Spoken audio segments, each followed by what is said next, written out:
હાય, હું ડૉક્ટર મોના પટેલ આંખના ડૉક્ટર છું. એકચ્યુઅલી હું ઘણી બધી વાર જોઉં છું કે કંપનીના ઓનર્સ કે એમ્પ્લોયર્સ પોતાના સ્ટાફનું આઈ ચેકઅપ રેગ્યુલરલી નથી કરાવતા કે ઓલમોસ્ટ ઇગ્નોર જ કરે છે.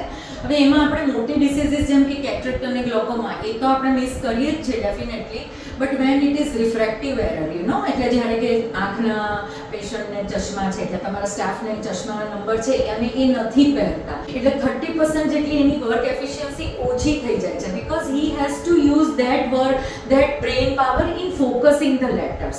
સો બધા જ કંપની ઓનર્સને આ હું ધ્યાન દોરવા માંગુ છું કે તમારા સ્ટાફની એટલીસ્ટ 6 months પર આઈ ચેકઅપ કરાવો, કારણ કે હવે બધાની સ્ક્રીન ટાઈમ વધારે હોય છે. આપણું જે સ્પેશિયલી કમ્પ્યુટર પર કામ કરનાર વ્યક્તિનું તો આમ બી સ્ક્રીન ટાઈમ વધારે હોય છે, એટલે એ લોકોના નંબર્સ ચેક કરાવવા બહુ જ ઇમ્પોર્ટન્ટ છે અને એ લોકો પહેરે એ નંબર એ પણ એટલું જ ઇમ્પોર્ટન્ટ છે.